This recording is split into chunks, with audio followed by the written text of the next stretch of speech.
بسم اللہ الرحمن الرحیم۔ خوش خصال و خوش خیال و خوش خبر خیر البشر، یہ کلام ہے حفیظ طائب کا۔ حضور اکرم صلی اللہ علیہ وآلہ وسلم ہر لحاظ سے بہترین اور کامل انسان ہیں، اسی لیے آپ کو خیر البشر کہا جاتا ہے۔ یہ اشعار نعتیہ کلام کے ہیں اور حضور اکرم صلی اللہ علیہ وآلہ وسلم کی ذات اقدس کی تعریف و توصیف میں کہے گئے ہیں۔ اس شعر میں شاعر حفیظ طائب حضور اکرم صلی اللہ علیہ وآلہ وسلم کی جامع صفات کو سراہ رہے ہیں۔ شاعر کا کہنا ہے کہ آپ بہترین عادات اور اخلاق کے مالک ہیں۔ آپ کے کردار کی عظمت ایسی ہے کہ دشمن بھی اس کا اعتراف کرتے تھے۔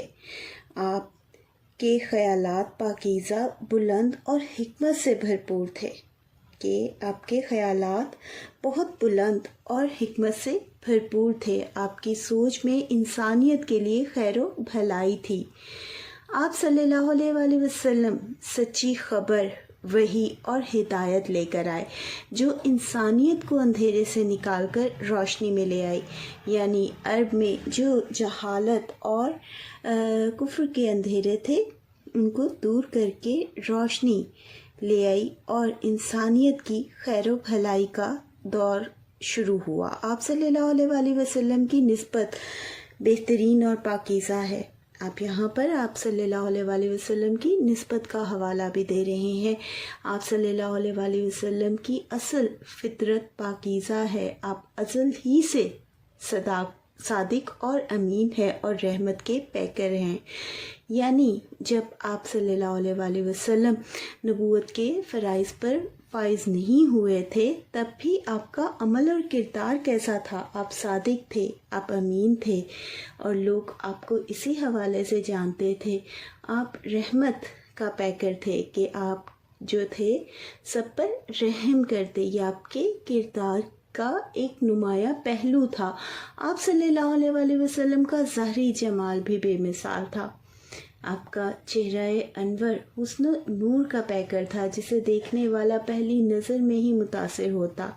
اسی لیے خیر البشر، تمام انسانوں میں سب سے بہتر کا ذکر کر کے شاعر یہ واضح کرنا چاہتے ہیں کہ حضور اکرم صلی اللہ علیہ وآلہ وسلم تمام جہان اور انسانوں کے سردار اور سب سے بہترین ہستی ہیں۔ یہ شعر اس بات کی وضاحت کرتا ہے کہ رسول اکرم صلی اللہ علیہ وآلہ وسلم نہ صرف اخلاق و عادات میں اعلیٰ ہیں بلکہ نسبت، فطرت، فکر اور ظاہری جمال بھی کمال کا اور عروج کا حامل ہے۔ القرآن یقیناً تمہارے لیے اللہ کے رسول حضرت محمد صلی اللہ علیہ وآلہ وسلم کی ذات بہترین نمونہ ہے، یعنی اس کا اقرار قرآن پاک میں بھی ہمیں ملتا ہے۔ بچوں، آیات کا حوالہ اور اشعار کا حوالہ آپ ضرور دیجیے گا، یہ اچھے نمبر حاصل کرنے میں مددگار ہوتا ہے۔ دل نواز و دل پذیر اور دل نشیں اور دل کشا، چارہ ساز و چارہ کار اور چارہ گر خیر البشر، یہ شعر حضور اکرم صلی اللہ علیہ وآلہ وسلم کے اخلاق حسنہ، انسان دوستی اور انسانیت کے لیے رحمت ہونے کی عکاسی کرتا ہے۔ یعنی بنیادی طور پر ہمیں کیا دیکھنے کو ملے گا؟ شاعر حفیظ طائب نے خوبصورت صفات کے ذریعے حضور اکرم صلی اللہ علیہ وآلہ وسلم کی عظمت کو اجاگر کیا ہے، یعنی آپ مختلف صفات کا حوالہ دے کر آپ صلی اللہ علیہ وآلہ وسلم کی شخصیت اور ان کی عظمت کو اجاگر کر رہے ہیں۔ آپ صلی اللہ علیہ وآلہ وسلم ہر دکھ کا علاج اور ہر دل کی تسکین ہیں، کیونکہ آپ کو تمام جہانوں کے لیے اللہ تعالیٰ نے رحمت بنا کر بھیجا۔ شاعر نے نہایت خوبصورت انداز میں حضور اکرم صلی اللہ علیہ وآلہ وسلم کی صفات بیان کی ہیں۔ اس شعر میں شاعر کا حضور اکرم صلی اللہ علیہ وآلہ وسلم کی عظمت اور حسن اخلاق کو بیان کرتے ہوئے کہنا ہے کہ آپ کی باتیں، اخلاق دلوں کو راحت پہنچانے والے ہیں۔ آپ کی شخصیت ہر دل کو بھا جاتی، آپ کے اقوال و افعال دل میں اتر جاتے، آپ کا حسن و جمال اور سیرت دونوں دلوں کو کھول دیتا کہ آپ کا حسن و جمال اور سیرت اور اخلاق کردار ایسا تھا جو دلوں کو کھول دیتا، انہیں روشن کر دیتا، ایمان کی روشنی سے منور کر دیتا اور غموں کو دور کر دیتا. یعنی وہ دل جو غموں سے چور تھا وہ بھی اپنے درد سے دور ہو جاتا. آپ صلی اللہ علیہ وآلہ وسلم انسانوں کے دکھوں کا مداوع کرنے والے ہیں کہ آپ صلی اللہ علیہ وآلہ وسلم حقیقی مسائل کا حل بتانے والے ہیں. آپ صلی اللہ علیہ وآلہ وسلم زخم خوردہ دلوں کو شفا دینے والے اور انسانیت کے لیے نجات دہندہ ہیں کہ یعنی وہ دل جو زخموں سے چور ہوتے، یعنی غموں سے نڈھال ہوتے، ان کو سکون ملتا آپ کے اخلاق، کردار اور باتوں سے، اور انسانیت کے لیے آپ جو تھے رحمت بن کر آئے. اور اس وقت میں، اس دور میں جو غلط رواج تھے جن کی وجہ سے انسانیت کی تذلیل ہو رہی تھی، ان تمام رسم و رواج کو ختم کیا اور انسانیت کو ایک خوبصورت اور بلند مقام پر پہنچایا. اسی لیے آپ انسانیت کے لیے نجات دہندہ بن کر تشریف لائے. خیر البشر یعنی تمام انسانوں میں سب سے بہتر اور افضل ذات صرف حضور اکرم صلی اللہ علیہ وآلہ وسلم کی ہے. آپ کا سیرت، کردار، اقوال، افعال جو ہیں بہترین رہنما ہیں تمام جہانوں کے لیے. روز قیامت تک آنے والے تمام انسانوں کے لیے آپ کی ذات رہنمائی کا ذریعہ ہے. القرآن یقیناً تمہارے لیے اللہ کے رسول کی ذات بہترین نمونہ ہے. بقول علامہ اقبال، نگاہ عشق و مستی میں وہی اول وہی آخر، وہی قرآن وہی فرقان، وہی یاسین وہی طٰہٰ. سر بسر مہر و مروت، سر بسر صدق و صفا، سر بسر لطف و عنایت، سر بسر خیر البشر. یہ شعر حضور اکرم صلی اللہ علیہ وآلہ وسلم کی اوصاف کاملہ کا بیان ہے کہ آپ صلی اللہ علیہ وآلہ وسلم کن صفات سے منور تھے. محبت، شفقت، مروت، صدق و صفا، لطف و عنایت کا آپ کامل مجسمہ ہیں. پوری انسانیت میں آپ صلی اللہ علیہ وآلہ وسلم سب سے اعلیٰ اور کامل ترین ہستی ہیں. القرآن ارشاد باری تعالیٰ ہے، اے حبیب صلی اللہ علیہ وآلہ وسلم، ہم نے آپ کو تمام جہانوں کے لیے رحمت بنا کر بھیجا. شاعر حفیظ طیب حضور اکرم صلی اللہ علیہ وآلہ وسلم کی اوصاف حسنہ کو بیان کرتے ہوئے فرماتے ہیں کہ آپ کی پوری ذات سراپے محبت و شفقت ہے. کہ آپ کی شخصیت میں نمایاں پہلو کیا ہے؟ محبت اور شفقت، جس کا دامن تمام انسانیت کے لیے پھیلا ہوا ہے.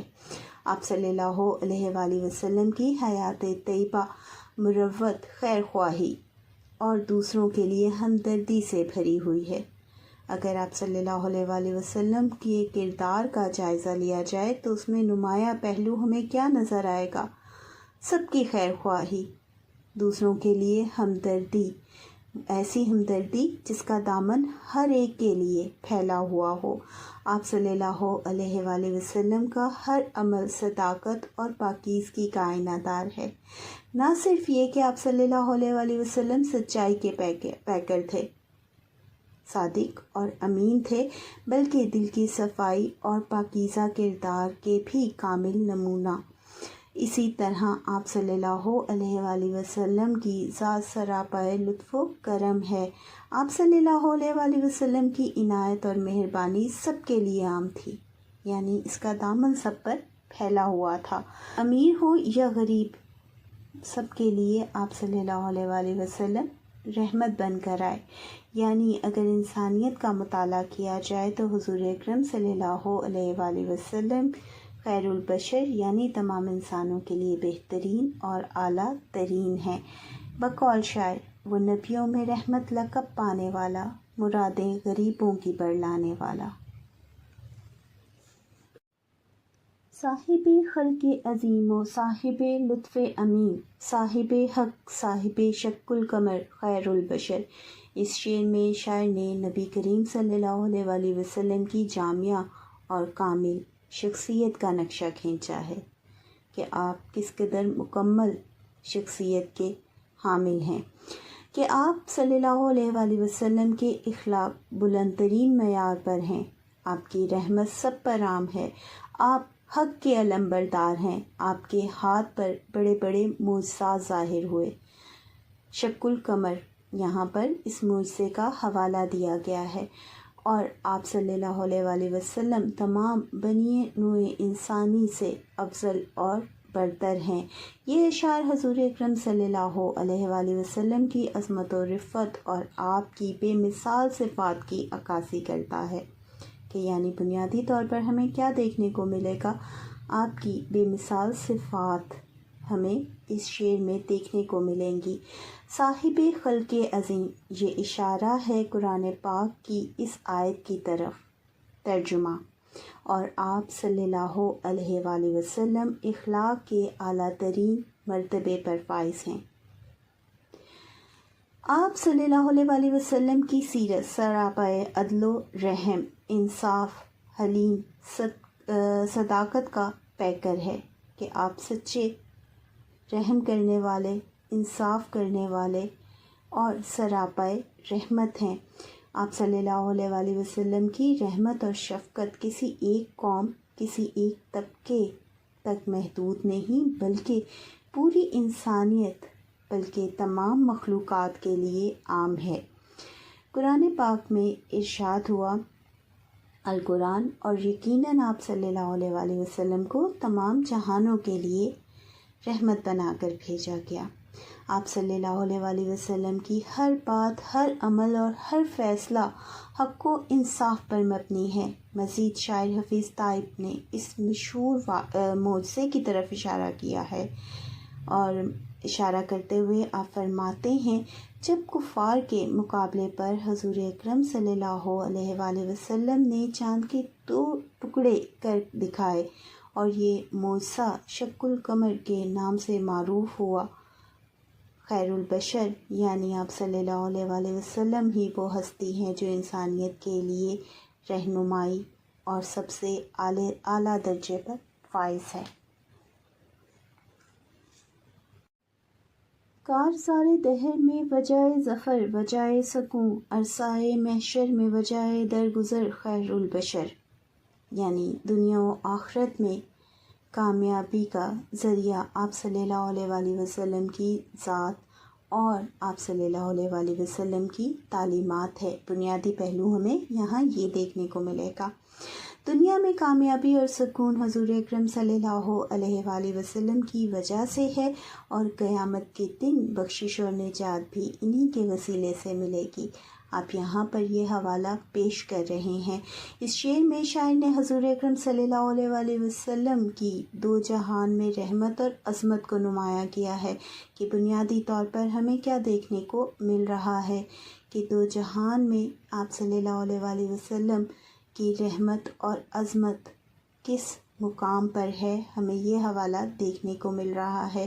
دنیا کی زندگی کا میدان جہاں مشکلات، مصائب اور جدوجہد جاری رہتی ہے، اس میدان میں کامیابی اور دل کا سکون دونوں ہی حضور اکرم صلی اللہ علیہ وآلہ وسلم کی تعلیمات اور سیرت طیبہ کی بدولت نصیب ہوتے ہیں، کہ اگر ہم دنیا میں کامیابی پانا چاہتے ہیں تو تب بھی ہمیں سیرت اور سنت پر عمل پیرا ہونا ہوگا، اور اگر ہم آخرت میں کامیاب ہونا چاہتے ہیں تو تب بھی آپ صلی اللہ علیہ وآلہ وسلم کی شفاعت ہماری بخشش کا سبب بنے گی۔ آپ صلی اللہ علیہ وآلہ وسلم کا لایا ہوا پیغام ہی انسان کو دنیاوی اور روحانی کامیابی عطا کرتا ہے، کہ یعنی دنیاوی کامیابی بھی اسی پر منحصر ہے اور آخرت کی بھی۔ یہی نہیں، قیامت کے دن کی سختیاں اور اعمال پر پکڑ، یعنی جب ہمارے اعمال پر پکڑ ہوگی، جب ہر شخص اپنی نجات کے لیے پریشان ہوگا، اس دن درگزر اور شفاعت کی وجہ بھی حضور اکرم صلی اللہ علیہ وآلہ وسلم ہی ہیں۔ وہی اپنی امت کے لیے رحمت اور نجات کا ذریعہ بنیں گے۔ یوں شاعر حفیظ طیب نے اس شعر میں بیان کیا کہ دنیا میں سکون و کامیابی بھی حضور اکرم صلی اللہ علیہ وآلہ وسلم سے وابستہ ہے، اور آخرت میں درگزر اور نجات بھی انہی کے وسیلے سے ہوگی۔